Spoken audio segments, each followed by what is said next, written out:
us, and welcome to this Lawyers Against Poverty webinar on the wide-ranging subject of COVID-19 and human rights.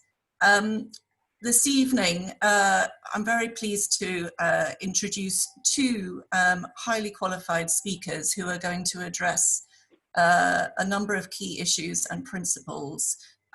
We have Joss Saunders, who is the General Counsel of Oxfam, where he's been since 1998, and he is also a trustee of Lawyers Against Poverty. And we are also very pleased to have Lydia Zigomo, who is the Oxfam Regional Director for the Horn, East and Central Africa. They are both going to speak. Joss is going to start to speak first, and he is going to introduce the discussion paper that Oxfam have been working on, which addresses issues of COVID-19 and human rights. And I understand that the paper, we hope, will be available next week, but you're getting an early preview this evening. He'll be followed by Lydia, who is going to speak on the COVID-19 and human rights perspective from Africa. And then Joss is going to come in again after Lydia has spoken with a few further points. This is an interactive session. We will have plenty of time, I hope, for questions and answers at the end, and you will be able to use the chat function to send us questions, which we will probably have to sift. But please do that, and we will hopefully have a good exchange at the end of the session. Before we begin, I want to introduce Emily Blower, who is one of the trustees of Lawyers Against Poverty. And Emily is going to, for those of you who aren't already familiar with Lawyers Against Poverty, she's going to talk about the work and how you can join if you are not already a member. So Emily, please. Thank you, Kate. Lawyers Against Poverty is a growing network of lawyers who are committed to increasing access to justice and using the law to reduce poverty and support the vulnerable. It was set up by Oxfam 5 years ago and has recently become an independent charity. We support projects in areas such as women's rights, refugee rights and land rights, both in the UK and overseas.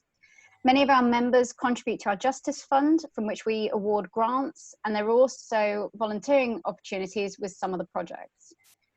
We would like to invite any non-members who are attending this evening to join Lawyers Against Poverty, which you can do via our website.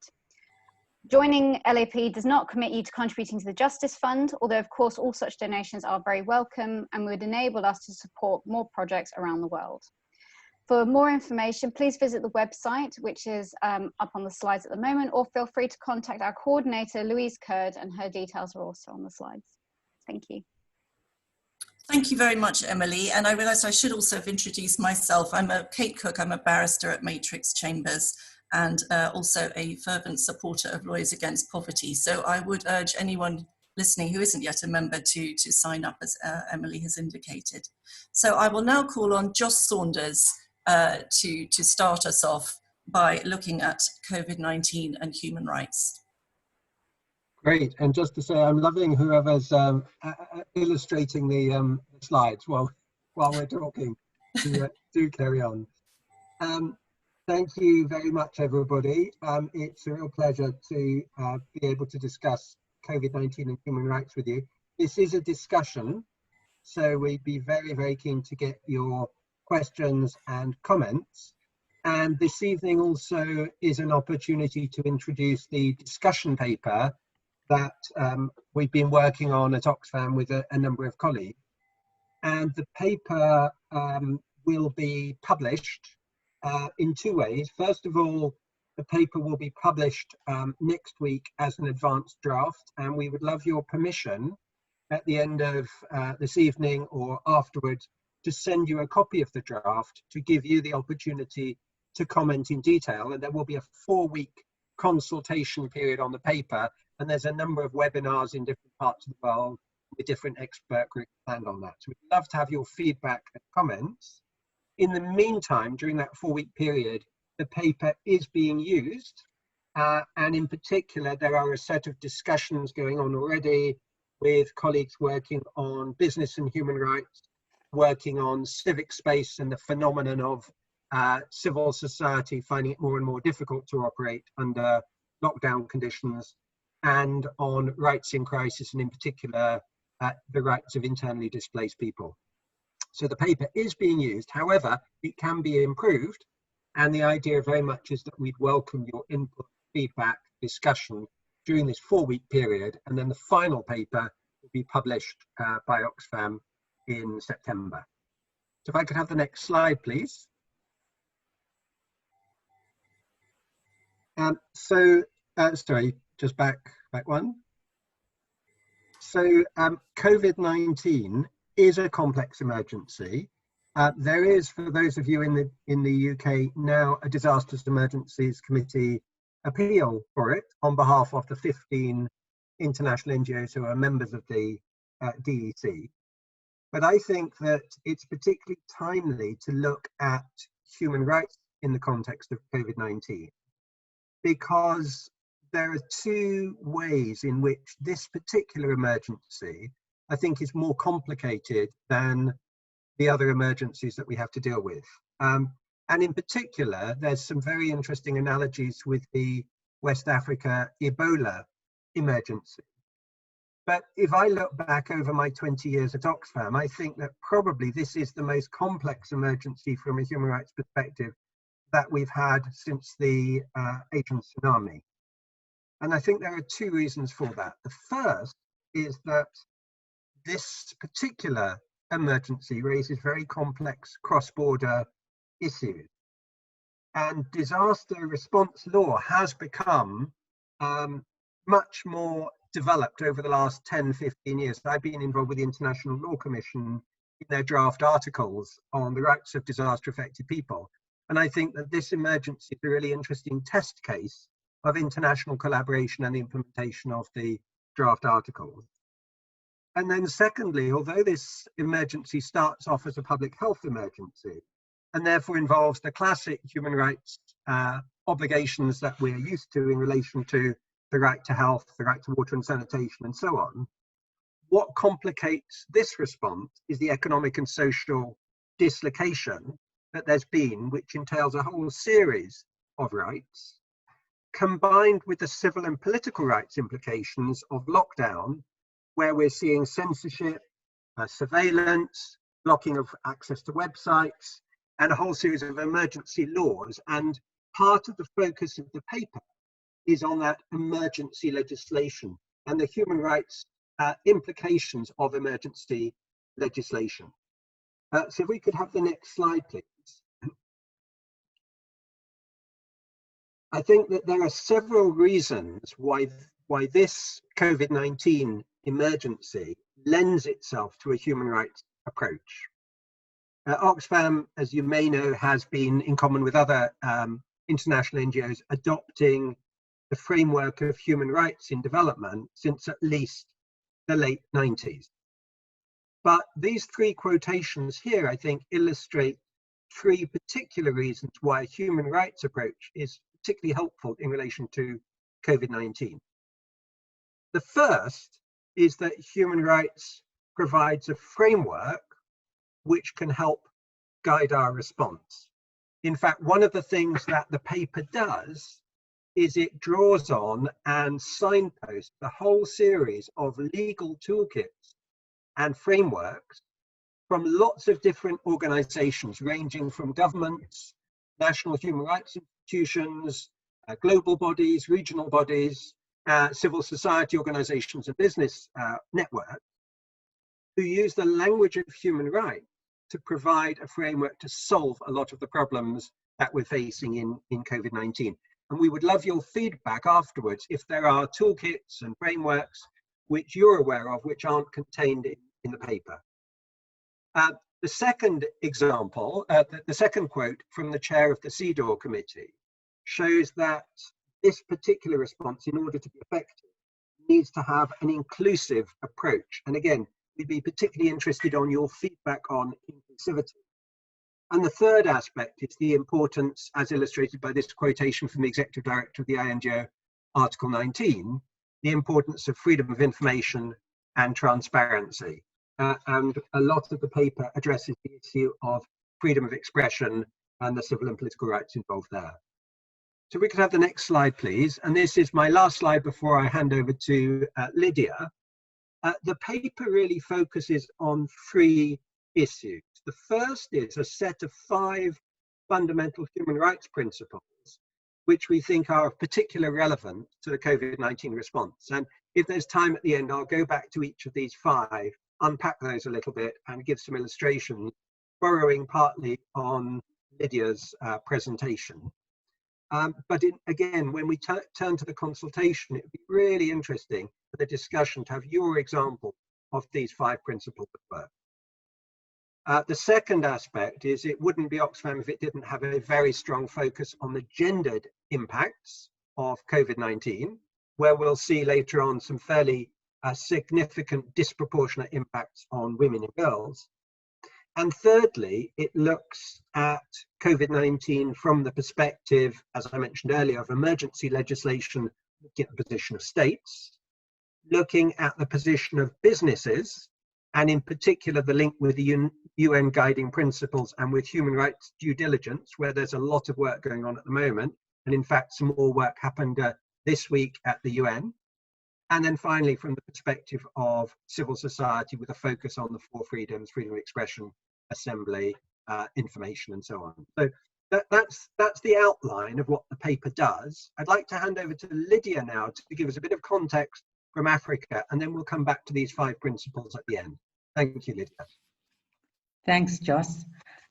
So I started with just the situation as we know it from the Africa CDC dashboard, just looking at the situation of COVID-19 in Africa as at 16th July. You can see where the hotspots are, circled in big circles, and they are in all directions of the continent. But essentially, COVID-19 is now in all parts of Africa. While the numbers do not look as shocking as those from parts of Europe and Asia, and also, not sure who's got there.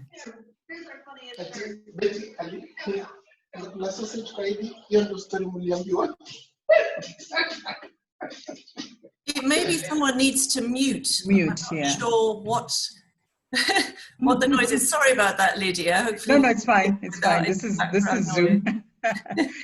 I just wanted to let the person have the chance to mute, and also to ensure people could hear. Yeah, so essentially, the hotspots on the African continent at the moment are places like South Africa, of course, but it's not precluding the fact that COVID has spread to all parts of the continent. While the numbers at the moment do not look as frightening as in India or Brazil or parts of Europe, we also know that we've not yet reached anywhere near the peak in Africa as yet, with predictions being sometime in September, we might reach the peak, but it's certainly going to be with us probably until December in some shape or form. Next slide, please.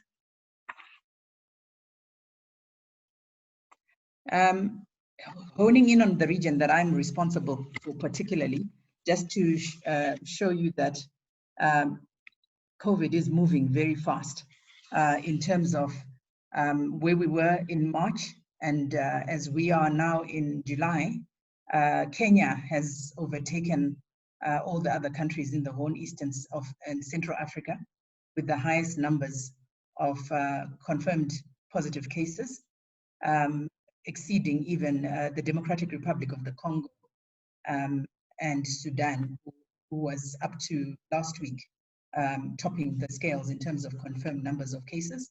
Sudan still has the highest number of deaths at over 600 from COVID.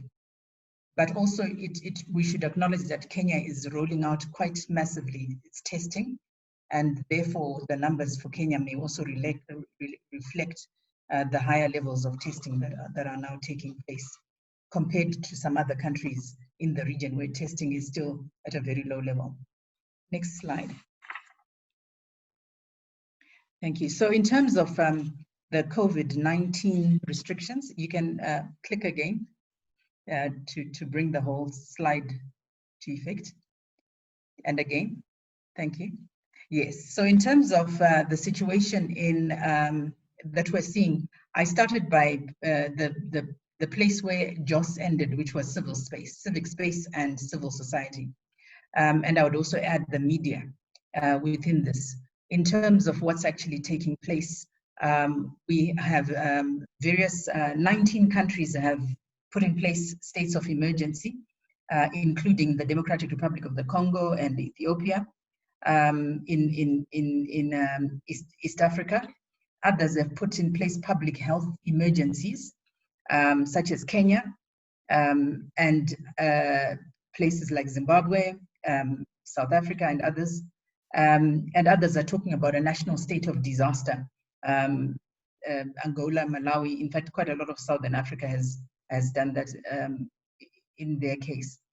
But what is interesting to see is how the measures, however they're called, are actually have been playing out in terms of shifting or limiting or shrinking civic space. I have highlighted particular cases that we are very, very aware of.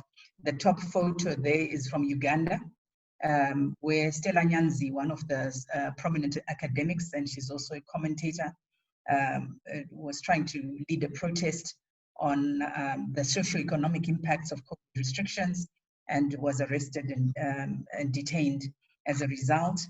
The bottom pictures are from Kenya, in Likoni ferry terminal, where people were again protesting against the restrictions and measures and the excessive use of force by state agents.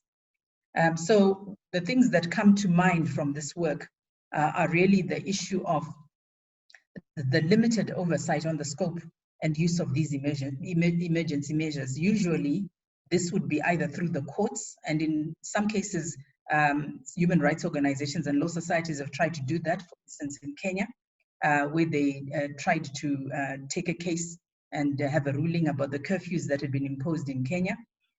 They did not succeed with in terms of overturning the curfew as an infringement on human rights and civic space. They've also been other interesting moves, like the South African move of having a COVID judge designated for that purpose.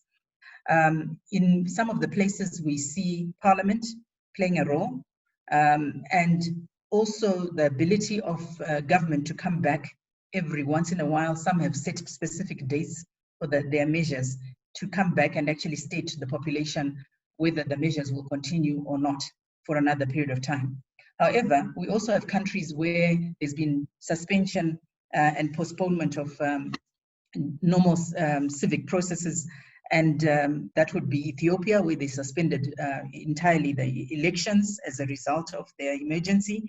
But you also have other countries who have chosen to disregard this public health emergency and continue as normal, at least up to and including the time of the elections, such as Burundi, Mali, and Malawi, which have proceeded with their elections as normal. And lastly, in the area of this issue of freedoms of speech and expression, when we're looking at, for instance, the media, whether it be in the digital space or otherwise, there have also been actions being taken by governments to prosecute journalists, citizen reporters, and protesters. Some disinformation measures, as they're called, in South Africa, where they have new directions that require internet service providers to remove all fake news on COVID-19. Niger, who arrested activists who posted about suspected COVID-19 cases on grounds that they were disseminating data likely to disturb public order in violation of their existing cyberspace laws. So it is interesting how this is playing out. And in Ethiopia, we've seen both the shutdown of internet services, but also the opening of some of them linked to allowing information on COVID-19 in Oromia region to actually flow. So both shrinking, shifting situations existing in the continent. Can we move to the next slide? And if you can again press a few more times. And the last one, thank you. So in this one, we're looking more at the gendered impacts that Josh spoke to. And in those gendered impacts,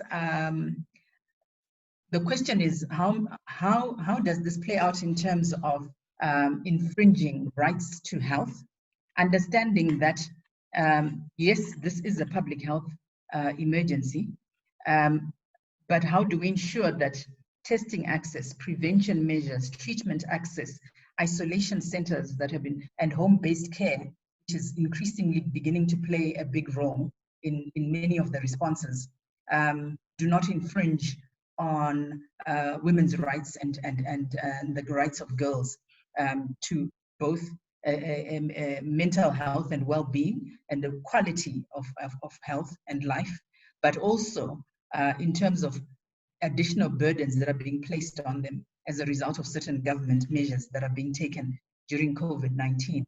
So in this area, I think the issue of the intersectional issues plays a big role. And if you're looking at the photos, we're trying to really talk about those intersectional issues and the kind of things that as Oxfam we've been encountering in some of this work. So you can see that a lot of women in our countries in Africa are located within the informal sector.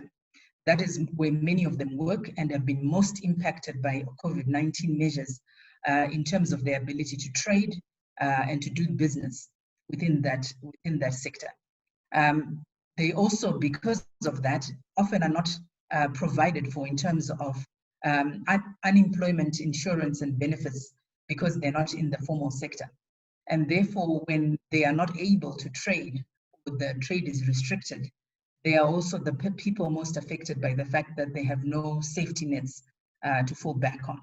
The safety nets issue is quite an important one, particularly in urban areas where we are seeing the biggest rise in numbers of COVID cases in most of the countries, including nearly all countries in East Africa, but beyond that in many parts of Africa where there's an increasing rise in COVID-19 cases. In these urban areas, it is about whether the government has extensive enough safety net programs that are operational, up to date with that, and where there's been constant monitoring and updating of information, such that targeting of the most vulnerable households can actually be taking place and ensuring that women and girls are benefiting from these safety net programs. And they've been very difficult to roll out because oftentimes those lists are not up to date. Also an issue around coordination across government departments and ministries to really make this happen. In Oxfam, we've been working with others like the Red Cross and local and national organizations in places like Kenya and South Sudan and other places to roll out cash assistance programs.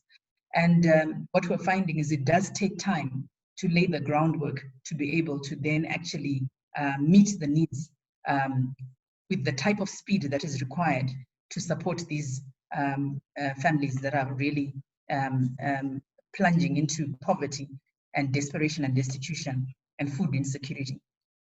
The other thing is also in these informal settlements, in some cases, especially towards the beginning of the COVID pandemic, evictions were still taking place, and in some places they are still taking place, which again violates their right to housing at the same time as their right to health is also affected.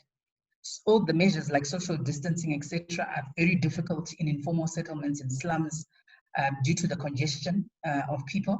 And it has proved very difficult to really ensure that social distancing measures work. So what would be the other ways in which we begin to think from a government perspective, from a public health perspective, about how we deal with the issues of congested settings, where we're expecting certain measures which do not make sense in those communities.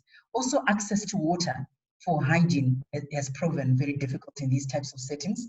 Oxfam is doing some of the work around this with others, around increasing water and sanitation and hygiene facilities. not just in the informal settlements, but even in places like the isolation centers that governments were setting up, and some of the hospitals that had been designated. In many cases, in many parts of Africa, we don't have enough accessibility in terms of clean water, safe water, not only to drink, but for hygiene purposes. And never mind soap and other personal protection equipment. What we have also noticed is that talking about the intersectionality issues of not just informal settlements and informal traders, is also pregnant women seem to be at risk.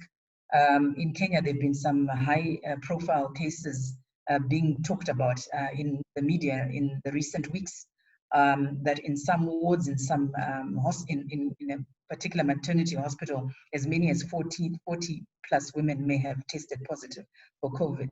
And we also see from the statistics for COVID cases on a daily basis that children are not actually, while they're not as many of them acquiring COVID, the statistics are showing as young as 7 months old, 2 years old, there have been cases in this regard.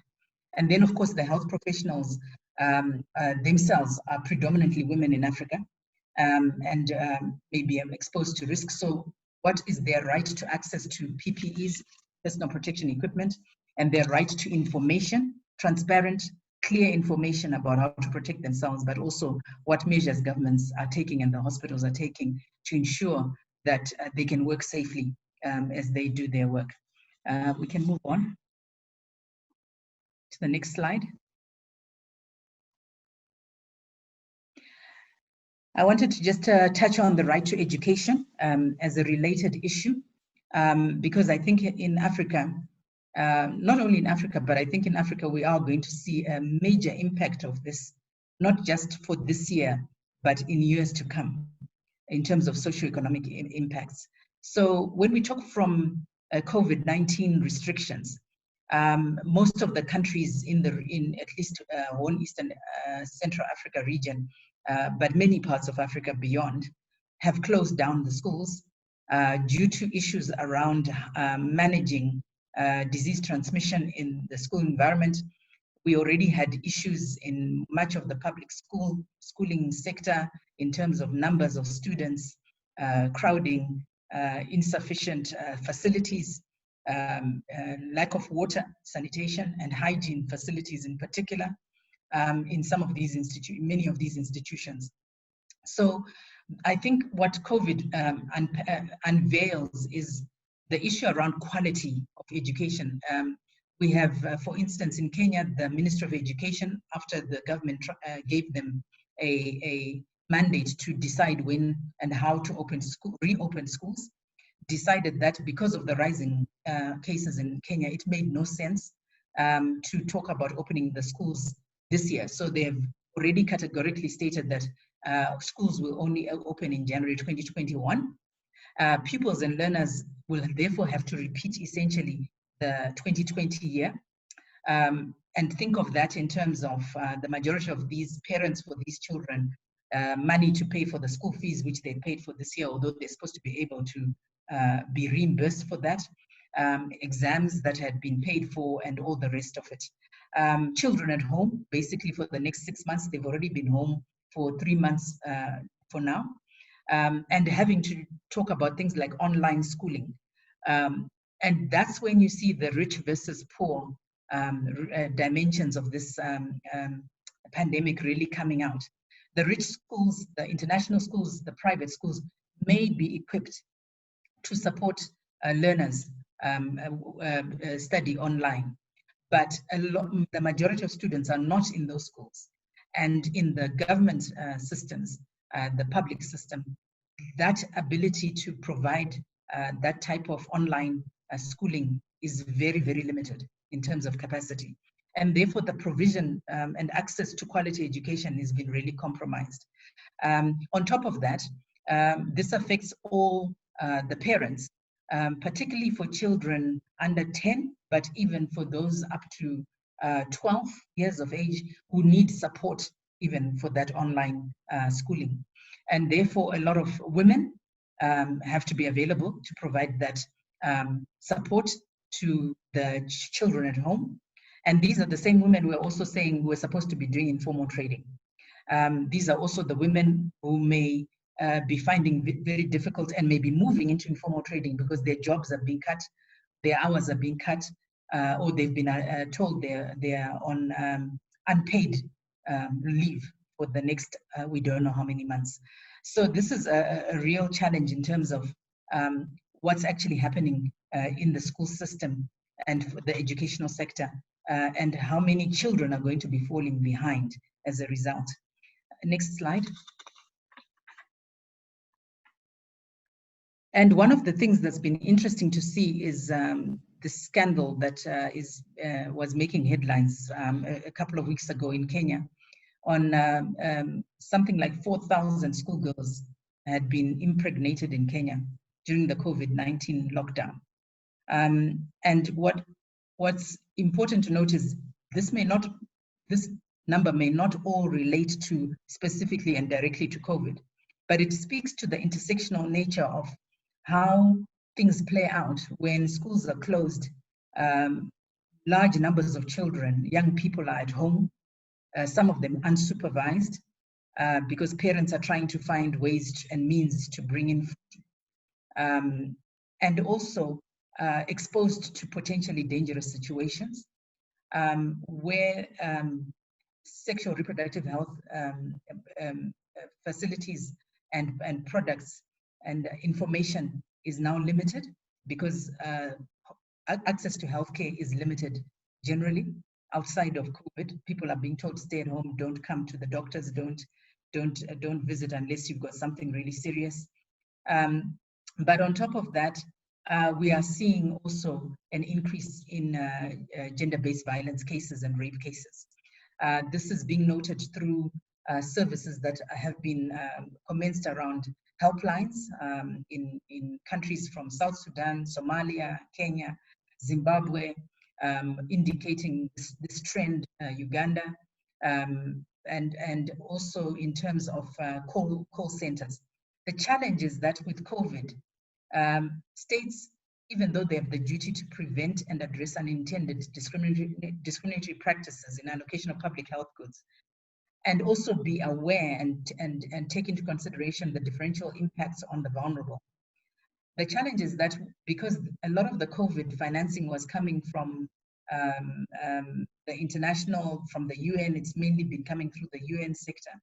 I think there was a failure to understand on how this pandemic was going to affect women and girls particularly.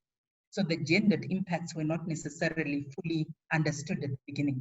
And thus, much of the money, when it did flow, did not actually look at issues around, it's not just helplines and call centers, are there the shelters to actually provide emergency support? And that due to COVID restrictions, there was limited access for most victims and survivors of violence to police, to services, to courts and judicial services, healthcare services, all have been very compromised in terms of access. And that's why the UN Women is now calling the issue of gender-based violence and the gendered impacts of COVID the shadow pandemic. And I think it is indeed the shadow pandemic whose effects will be with us long after the pandemic itself is over. And we also know that, of course, justice delayed is justice denied. So many of these victims and survivors of gender-based violence of all kinds will not probably ever receive the justice that they deserve. Next slide. Then looking at the rights of refugees,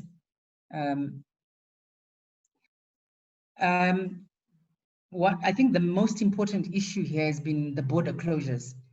There's been a lot of work in Africa on regional integration in most of the different regions. In East Africa, it's the East African community, but they're also similar and even in some cases more advanced regional integration in Southern Africa and in West Africa. Now, the challenge has been that with the spread of COVID, governments learning from Europe and other places in Africa were very quick to institute travel restrictions and border closures, thinking that by doing so, they would prevent COVID reaching their countries in large numbers, because initially it was seen as a foreign disease coming from expats and foreigners coming into the countries. But we know that now, of course, it's in many places it is localized. But these restrictions have had the effect of affecting refugees, and particularly Horn, East and Central Africa is the home of millions and millions of refugees and internally displaced populations, due to the number of conflicts and issues that are within this region, the Sahel and parts of Western Africa, where we have a real issue with asylum seekers. And with these border closures, many people were trapped on the wrong side of the border, trying to seek asylum but unable to move for long periods of time, and their rights being violated. And also in some cases being sent back to the very places where they were fleeing, looking for asylum. So the restrictions in movement have been very challenging, and a lot of work has been being done from a lobbying and advocacy perspective by organizations like Oxfam, but with the broader international development community, with the UN agencies, to really push and advocate to African governments to open borders to allow the movement of refugees between countries who are seeking asylum. The other issue with this is also in relation to the camps themselves, because in places like Uganda, Ethiopia, etc., they are massive camps for refugees and IDPs and Democratic Republic of the Congo and other places. And restrictions were also placed internally on movement in and out of those camps.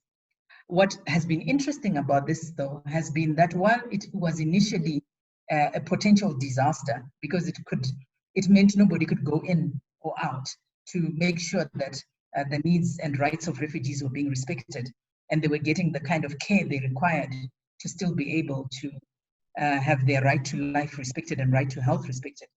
However, it did also present an opportunity for the localization agenda to be furthered, in the sense that in the end, refugee-led organizations were often the only organizations that could actually operate within these types of settlements and provide the necessary public awareness and other services, be they for food or health, or just supporting psychosocial support to these communities. And therefore, we have seen a greater prioritization of refugee-led and community-led responses in these types of settings, which is commendable and should be continued beyond the pandemic. However, flow of money to support such initiatives has been slow, and therefore there's a need to ensure that national governments are including these types of organizations when we're looking at the issue of participation, the right of participation. They should be at the tables of national responses. Some countries are doing that. I think Kenya and Uganda have been increasingly giving a seat to refugee-led organizations and community-based organizations. But we need to see much more of that across the whole of Africa in terms of these types of organizations and their role in this. Also, there are digital access issues, so access to SIM cards. In Kenya, we've had some cases where we've looked at and who has access to a SIM card, and refugees not having that entitlement because of certain other rights, certain other things they don't have, which mean therefore they cannot access a SIM card. They often borrow one and pay for that from a Kenyan national, but that affects then their right to receive humanitarian assistance at such times as this, and actually benefit from the humanitarian assistance when it is flowing through the national system or through the UN system.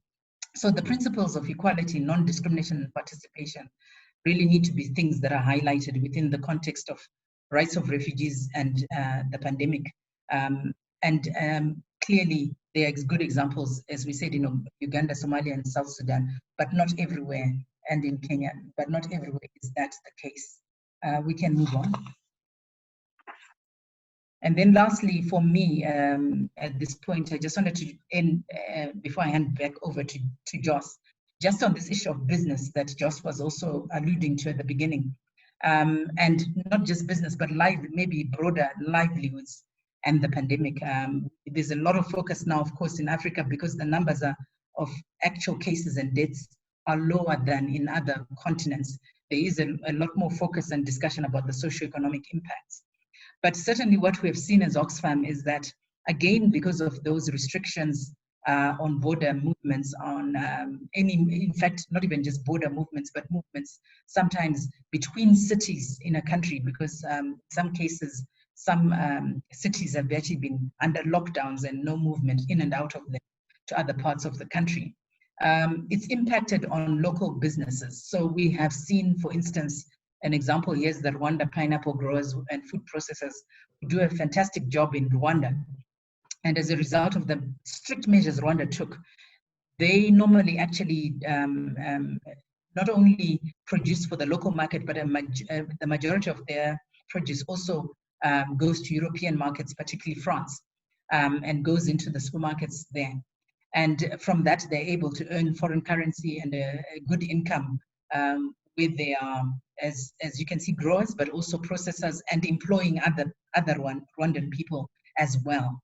But because of the measures taken, they have not been able to export their produce, and therefore, and if they cannot travel between cities, they may not be able to sell it to the level that they need to sell it, and they will also anyway not be able to earn the foreign currency that they've been earning, and therefore the impact on these types of local businesses has been to downscale, and in some cases to actually close altogether, which is a shame in terms of the impact efforts that were being made to focus on wealth creation and economic, all these economic development visions within East African region, but also many other regions of Africa. So the other impact of this, however, is also from where the pandemic has had its worst impact from a health perspective. The massive job losses in Europe, in Asia, and other parts of the world have also still affected Africa, in the sense that a lot of our migrant workers have been affected, who worked in the Gulf states, Saudi Arabia and other places, India, etc., sending massive amounts of East Africans and other Africans back to Africa, because they've lost their jobs, they've lost their homes, etc. Their businesses where they worked have closed, which has an impact also on increasing the number of people on need on the continent. But also on top of that, a drop in remittances that Africa was benefiting from due to this. And Somalia, from the research we are doing, has recorded a drop of nearly 40% in remittances during this period of COVID between March and now. So, and still the inadequacy of social protection measures in these governments to deal with the volume of people coming back, plus their 61% of their populations, plus who are all operating in the informal sector, plus businesses, local businesses closing or downscaling because of the impact of COVID. So the situation is bad, and links again to this thing that Joss was talking about also the fact that as a world, cooperation and collaboration. So the calls then by people like organizations like Oxfam for debt cancellation and debt rethinking debts, because so much of African governments' budgets go to debt servicing. So what can also be done from that perspective to free money that can then go into social protection measures, healthcare, water, sanitation and hygiene, and all the other things that the governments will need to now provide for their populations. I'll stop there. Joss, Great. Over to you. Lydia, thank you so much. And those are really good, I mean, very tragic, but important examples. In the interest of time, I'm not going to go through and talk to each slide. What I'm going to do is invite you to put any questions that you've got about what we've been saying so far in the chat. And then I'll just walk you through signpost really quickly now, the 5 principles. And there are really 2 things that I'd love us to focus on for the purpose of discussion. The first is to think whether these are the right 5 principles to focus on, whether actually there are other underlying fundamental human rights principles which are in some ways more important, because again, as I said, this is a draft paper and it's a consultation and it will be finalized over the next 4 weeks. The second is to flag up that there are some opportunities here, particularly through the auspices of Lawyers Against Poverty, for some people, particularly if you've got legal experience in different jurisdictions other than the UK, but particularly jurisdictions in Africa, Asia, Middle East, North Africa and Latin America, to actually input into some of the follow-up papers that we're writing. And there's been 3 detailed papers, country-specific ones, and we're very keen to produce useful, relevant material that will be able to be used by the kind of organizations Lydia's been talking about. So I'm not going to go into detail on these slides. I wanted to just flag up, though, along the way, a couple of things. One is to mention, as Lydia's been talking about, the intersectional nature of discrimination. And both the Convention on the Elimination of Discrimination Against Women, General Recommendation 24, and the General Comment under the Disability Convention flag up in detail why it is that discrimination is intersectional and is causing particular problems.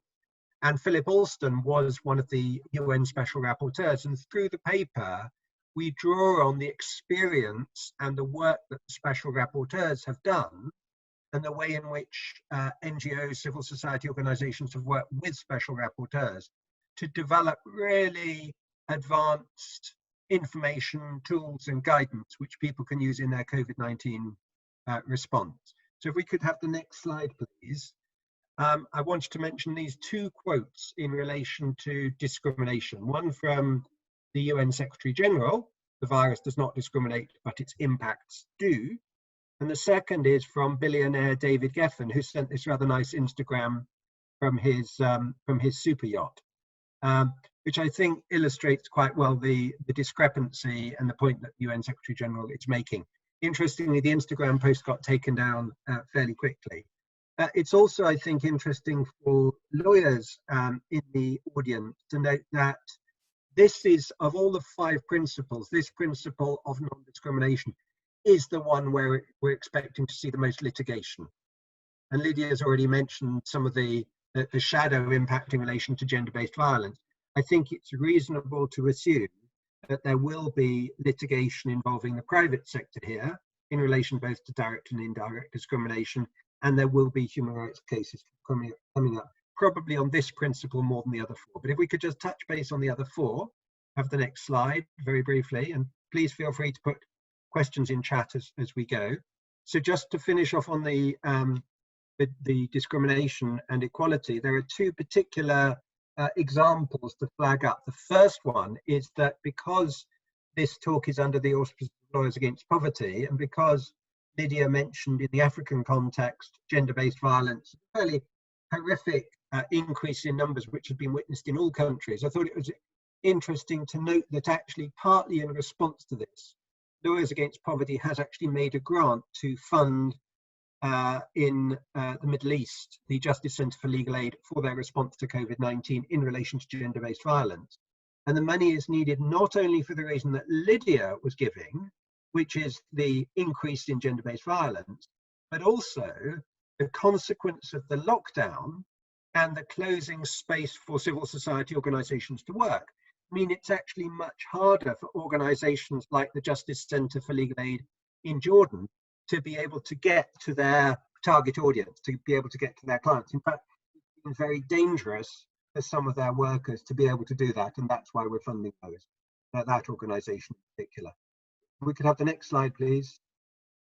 So I won't unpack it here, but in the discussion paper, which you'll get afterwards, there's quite a lot dealing with the burden of unpaid care work. And I think this is one area where we're starting to see social norms adjusting. It's quite interesting to see some of the areas in which COVID-19 is starting to influence the way that people think about it, and in particular, to a certain limited extent, the way that men are looking at unpaid care work. If we can move on to the next slide, please. So if we had more time, we would unpack this in a lot of detail. For those of you who are working for government, I think this is probably the most important and interesting. There's a lot of detail in the paper on human rights law and the way in which emergency legislation is actually subject to quite a sophisticated framework of human rights law. And in particular, there's a set of principles. The paper refers to the Syracuse principles, but it also refers in detail to the rules in the two international covenants on civil and political rights and economic and social and cultural rights, and the comments in relation to those, which unpack something which some governments in some places seem to be forgetting, which is that emergency legislation that derogates in any way from ICCPR needs to be notified immediately to the Secretary General in detail and needs to be repealed as soon as possible. And of course, one of the risks of emergency law is it's a one-way street. And we've seen in previous emergencies, legislation passed, which at the end of the emergency isn't withdrawn. So the paper unpacks that in some detail in relation to the principle of proportionality. Now, the next slide. Participation, I think, Lydia, you've given some really good examples. I loved your photograph of that focus group with refugees and internally displaced people on the Rwanda border, I think, or was it the Congo border with Uganda? That the importance of participation, and a lot of what the paper addresses is examples under human rights law where actually civil society has an active role to play in the response to COVID-19, because the response will be more effective if it's meaningful. And the chapter on business and human rights unpacks that in relation to human rights due diligence, the importance of due diligence becoming meaningful, being meaningful and having legal consequences. And we're starting to see, particularly in Europe, some litigation arising where due diligence hasn't been done effectively. And again, in the paper, we seek to unpack that in more detail. We have the next slide for the final two principles, the principle of human dignity, which of course has been there since 1948 and arguably before, but where actually COVID-19, I suspect more than other emergencies, is raising the profile, the importance of an approach which puts human dignity at the forefront. And certainly for those of us in the UK, the respect that's been given to key workers, including the note that my next door neighbours have put up to thank the refuse collectors, is actually, to me, a hopeful sign that human dignity, as reflected in things like the SPHERE standards, which is the standard for humanitarian response, is actually becoming more important. The paper unpacks that in more detail, connection with the World Health Organization, with labour standards, United Nations and the UN guiding principles. And then lastly, if we may, on the last slide, I think there's one more slide. Yeah. Lastly, the principle of freedom of expression, which is where we started off with, and the importance for an effective pandemic response in actually making sure that the impacts of the lockdown don't end up being worse than the impacts of the public health emergency. And there's a lot that could be said to unpack this. Article 19, who I mentioned earlier, have done some really good work on it. So have the Business and Human Rights Resource Centre. We've got a fabulous website which is highlighting the risks that there are in the pandemic to human rights defenders, and there's been a number of murders have happened since lockdown because it's much harder to protect human rights defenders if the normal protections aren't available.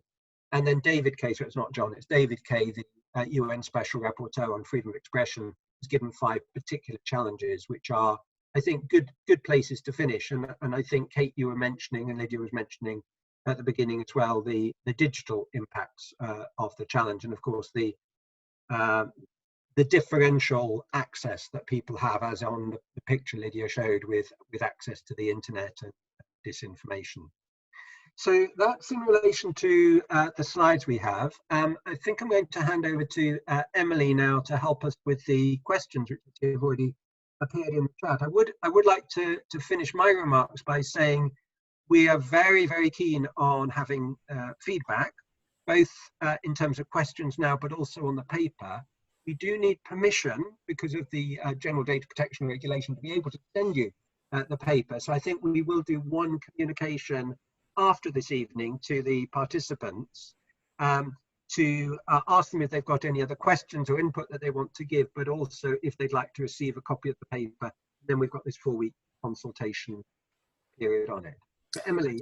Just before we hand over to Emily, because I see we've just had quite a late flood of extremely interesting questions, which I think Emily is going to sift. So I just want to, before we hand over to Emily, just thank both you and Lydia for really fantastic presentations covering an enormous range of issues, but with some very clear common themes. And I think, I mean, for me, one of them is that climate change is often described as a threat multiplier, and COVID is also that in a number of different ways. And it seems to me that the human rights framework, which is often viewed, I think, with resistance in government circles around the world, does actually provide a way of navigating us through this crisis and addressing this huge range of challenges more effectively. And if we view it in that spirit, it can lead to better outcomes and better processes. And some of the things that struck me in both your presentations were what I think we've also discussed here in the UK, which is the need for better planning. And I think thinking about what Lydia highlighted in particular, the impacts, and you did as well, but the gendered impacts of COVID does come back to this question of who is planning for crises, who is involved in it. If we had a gender-based, human rights-based approach to planning for emergencies, including pandemics, would we have made better provision for the specific issues that face women as care workers, as parents, as vulnerable young women? If more women were involved in the process, meeting human rights obligations of equality, would we have better outcomes? So going forward, I think those in government, whether it's national government, local government, those in positions of responsibility in businesses should use this opportunity to use the human rights framework to secure better outcomes. And also, of course, human rights is also about accountability. It's about revisiting what we've done and where huge mistakes have been made, examining what went wrong and why.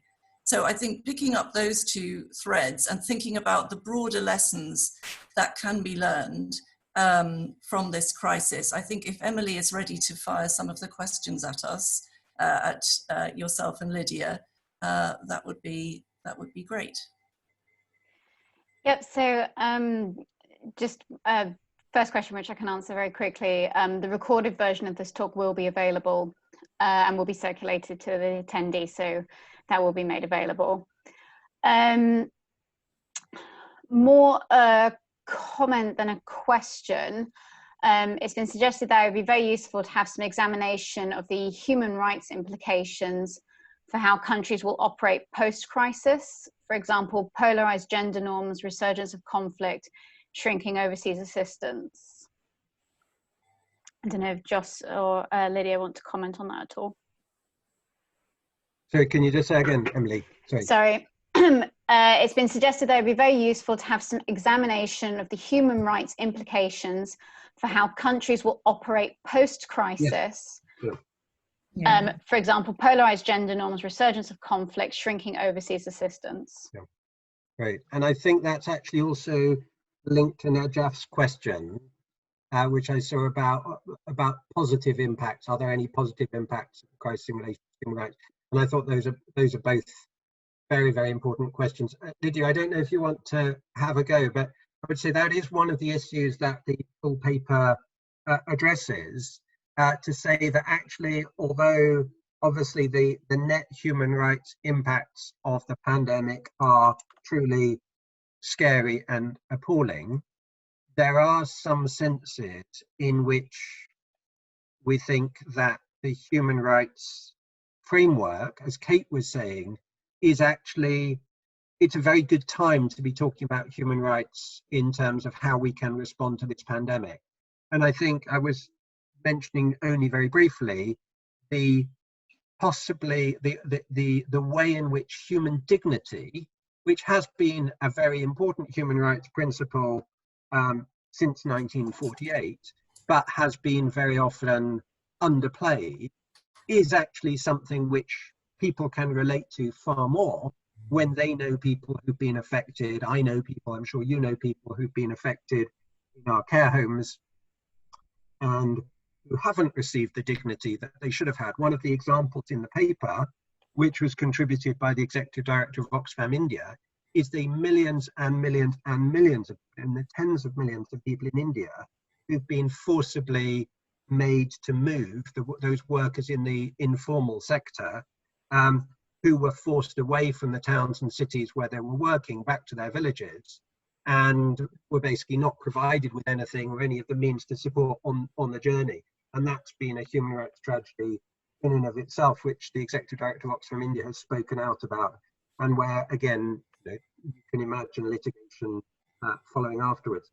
So I do think that there are there's steps backwards and steps forward. One of the writers that the paper flags up and highlights is a human rights expert called Alison Brisk, who's written extensively on the way that human rights are under threat as never before, but they also have opportunities as never before.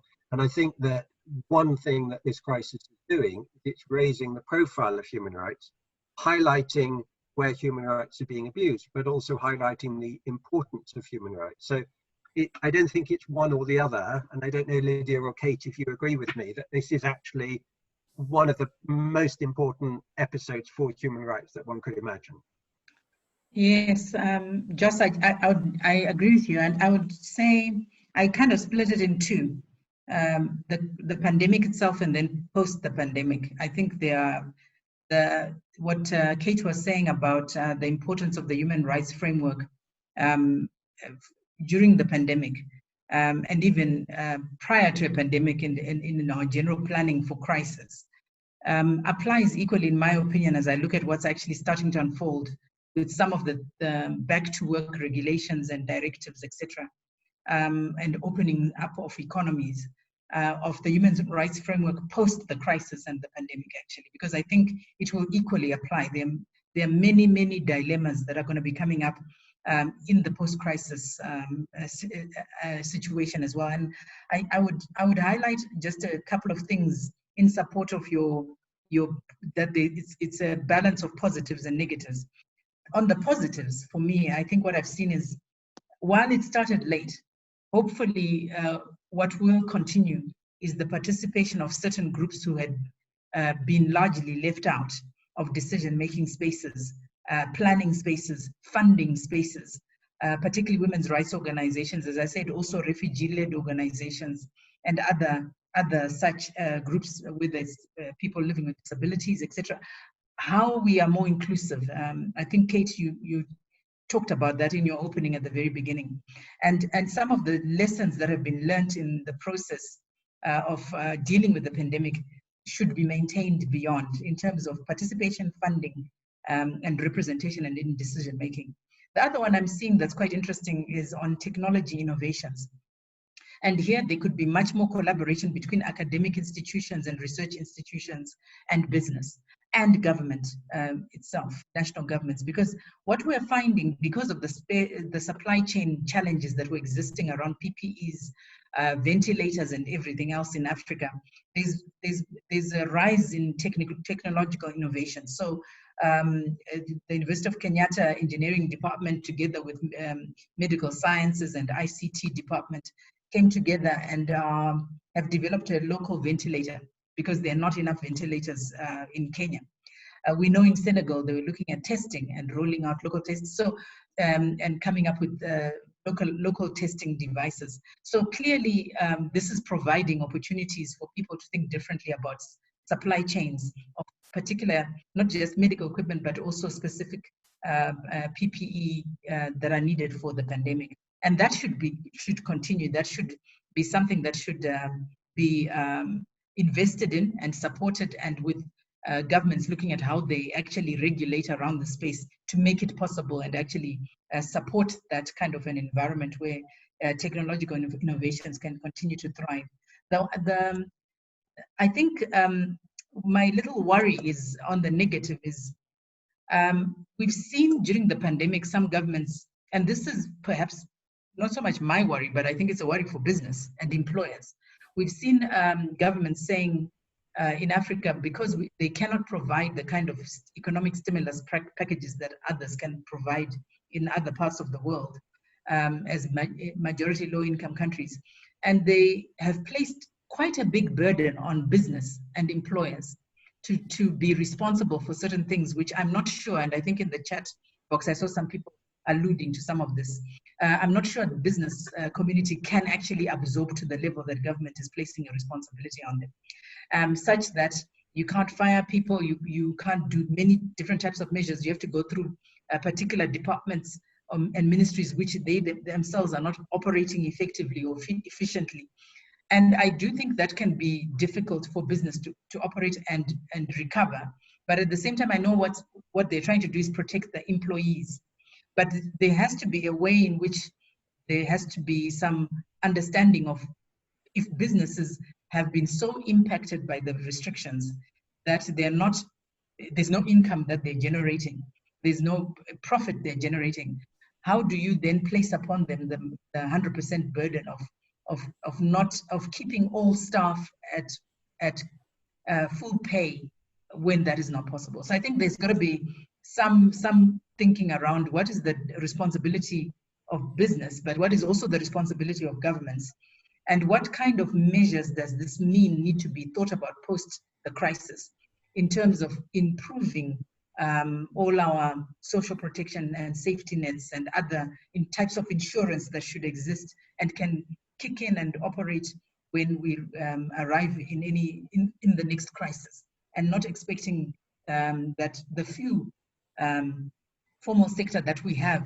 you overburden them with all responsibility for everything, when we know that the formal sector is not the majority employer in much of Africa. I'll just come in briefly, and then Emily can raise some of the other questions. Just to add, I mean, I support what's been said. I think the positive to come out of this, which may not feel like a positive to everyone, but in a sense I think it is overall, is that the spotlight that human rights casts on policies, on economic policies and social policies, is very strong. I mean, I see we have questions coming up about Black Lives Matter and neoliberalism. And I think a generation ago, a lot of people said human rights law can't really engage with structural issues of injustice very effectively. I think there is a much stronger case now, that partly because the will is there, because some of the laws are the same, but also because of the crisis that we are undergoing, that actually all of these things are up for scrutiny. The economic investments that business makes, the decisions that states make about what they subsidize, about tax systems, and about groups who are systematically marginalized in one way or another, either through lack of personal security when they are going around their daily business, or economically because they never have the advantages that other sectors of society do. I think all of that is in the spotlight, and as has already been explained in the context of COVID, a lot of those inequalities have been perhaps revealed more plainly to more people, and therefore they are, up for scrutiny. And there is an opportunity for governments to address this proactively and start to get it right and to have better and fairer systems. And human rights, as I said, I think is an important tool for achieving that. But I'll pass over to Emily for the next few questions. Thanks, Kate. I think Lydia has touched on business in general and their responsibilities. There has been a question more focused on transnational corporations and what they should be doing to contribute towards the fight against the pandemic. I don't know if anyone has anything further to say than what Lydia has said. I mean, I think there's a lot that could be said about the role of transnational corporations. And of course, there's a lot that transnational corporations could do. Whether or not they choose to do that remains to be seen. But from the human rights perspective, I think what's been really interesting is looking at the responsibility of transnational corporations for the actions of their overseas subsidiaries. And that's an area which we flag up in the paper, because it is an area which has been litigated quite heavily over the last few years. And in fact, the paper refers to some of the cases that have been in the UK, a couple of recent Supreme Court cases, one of which was only heard a few weeks ago, but the judgment isn't out yet. The other, the Vedanta case, the interim judgment is out. But also we're seeing use of the criminal law and administrative law in civil law countries in continental Europe. So I think that, as well as asking the question, what can transnational corporations do? There is the question, what should they not do? And what should they not do in relation to their subsidiary? Or what should they do in relation to human rights due diligence? The paper has a chapter, a section, on the UN guiding principles as the framework, which Kate actually helped with a lot. So Kate, you might have further things to add here. But I think that what's really interesting here is the interface between human rights law and other areas of law, such as rules of disclosure, obligations on stock exchanges, directors' duties. You know, there's a whole area to work on here. And I certainly think that my guess is that over the next 5 to 10 years, what companies have been doing during the pandemic will actually end up in court. And I think there's already been some examples. The Business and Human Rights Resource Centre gives a number of examples of companies in the UK and transnational companies who terminated contracts unilaterally and have breached the conditions of their contracts, with the consequence that the workers in their supply chains have been have become unemployed and haven't been paid for the work that they have done. And I think it's really easy to see the UN guiding principles having quite a lot to say about that, but also the court has quite a lot to say about that. Kate, I don't know if you want to add to that. Yes, I'll just briefly come in. I mean, I think it's always worth revisiting the business and human rights framework. It is often criticised for being too weak. It's obviously not in the form of a binding treaty, and there's an ongoing debate about that. But if you look at the language, it is robust. Businesses must not cause or contribute to adverse human rights impacts, and they must seek to prevent and mitigate those that are connected to their products or services. I think in the context of COVID, one of the interesting aspects is this increased focus on key workers. Who are key workers? They are the people that keep society going day to day. Their key basic needs cannot be met if key workers aren't prepared to go out and do the jobs that they do. What are they paid for doing those jobs? The risks, and what are the risks they have run during the pandemic? And I think the other aspect, which is relevant to transnationals, is to think about who are the key workers around the world in the supply chains that we all depend on. And some of the examples that Lydia gave, the pineapple growers in Rwanda, people who are suddenly deprived of a livelihood with very limited or no social safety net, because businesses that supply us in the West have taken a decision, for whatever reason, to disrupt that supply chain. What protection can be afforded to those people? And I do think there's an opening up of the debate across the world about what the relationship is between key workers and workers here and those in other countries, because this has, again, shone a spotlight on that. And if you go back to the UN guiding principles, the obligations are actually robustly worded, and businesses should be complying with them, and states have a duty to ensure that the framework is respected. Thank you. Thank you, Kate. There's been a number of questions about Lawyers Against Poverty and the various aspects that they could get involved in. As I mentioned at the start of the presentation, Lawyers Against Poverty engage in projects that increase access to justice and use the law to reduce poverty and support the vulnerable. We're always open to seeing new projects and certainly encourage our members to suggest them. So I do encourage everyone to look at our website as well to see what we've engaged in, and if anyone has suggestions, to please bring them forward. We have one more question. I know you have discussed potential upcoming litigation, particularly in regard to discrimination. Do you think COVID will have a significant impact on the ability to access the court system and seek redress? Right, let me have a go at that, and then Lydia, if you want to add from the African perspective in the African court system. And by the way, Emily, when we're doing that, if you could put up the last slide again, which has got the details of how people can contact Lawyers Against Poverty. Yep, there you go. That's it for follow-up. And I should say as well, we'll write to you afterwards and ask if you'd like to have a copy of the report, and we'd love to receive your feedback afterwards. And feedback on the report over the consultation period.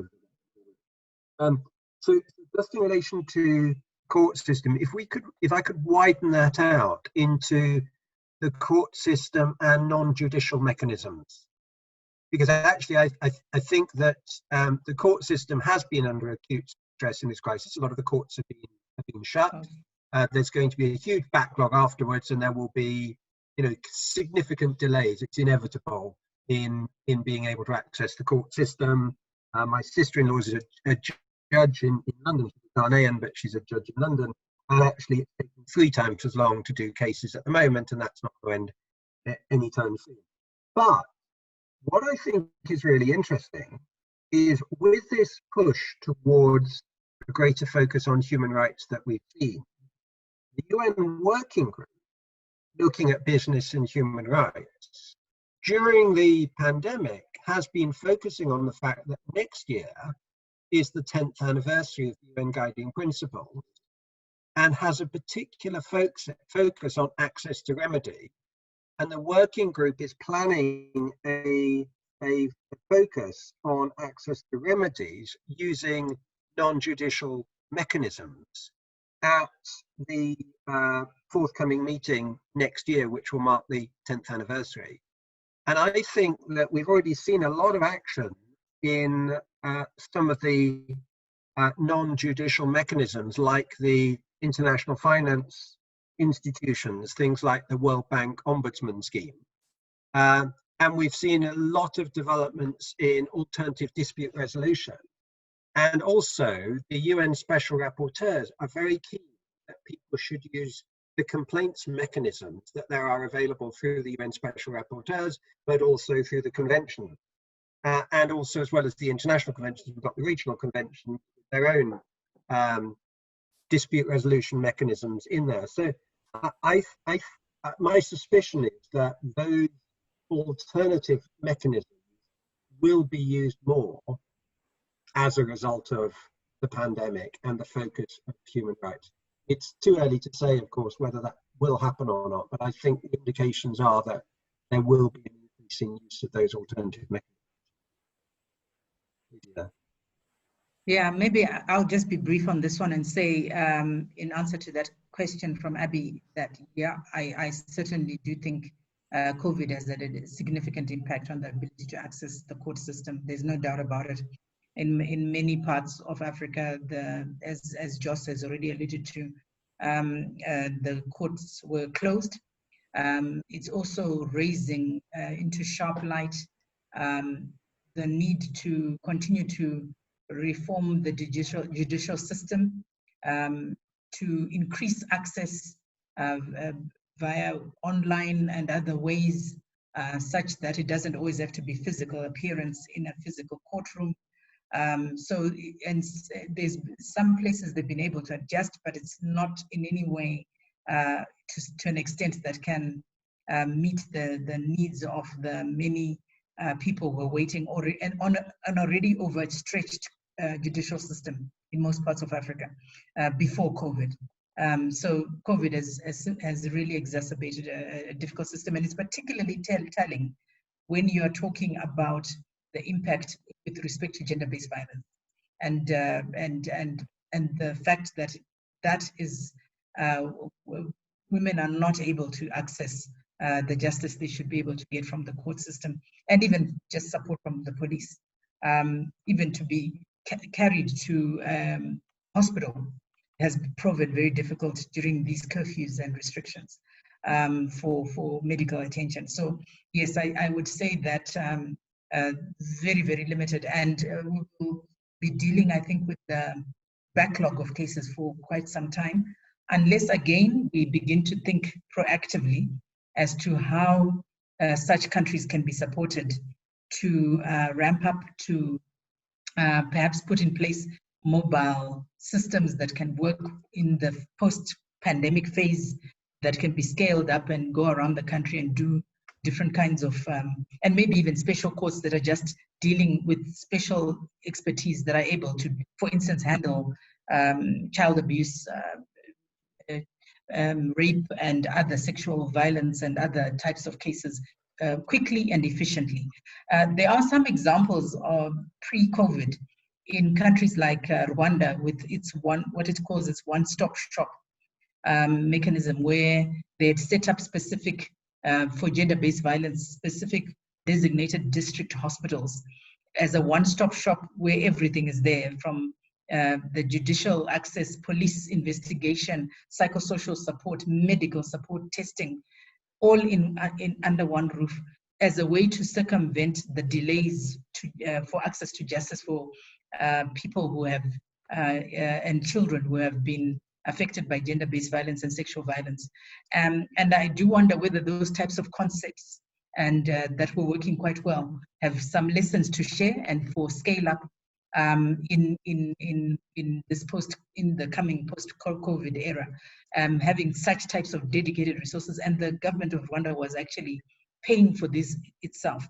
Yes, Oxfam and others came in to support, but it was a government-initiated idea. And so it is possible for governments to take a lead in this space and think differently about their judicial systems and how to make them more accessible in the coming days. And also how donors come around to support such initiatives would be something I would like to highlight. And if I could just add one brief comment on that, and I think it's really interesting to hear about those initiatives from the Rwandan government. I think the litmus test for dealing with the COVID impact on the judicial system around the world is that the recovery of systems for litigating human rights should recover at the same rate, at least, arguably faster, than those that deal with commercial litigation. So if commercial litigation is up and running, if people can protect their patents and copyrights and contracts using online systems or other means, then we need equal facility for human rights cases at the very least. And obviously, you know, as Lydia has illustrated, it may take more resources than that.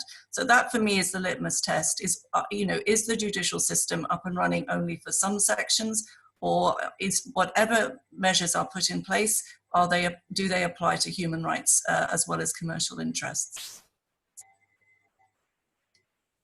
So Emily, I think we have a couple of minutes left. Is there's a final question that you want Jos and Lydia to respond to? I think that's actually it. So I think all that's left really is to thank you very much to Kate, Jos and Lydia for today's webinar. And we have one last minute question if we can. So as regards the judicial system, especially in Africa,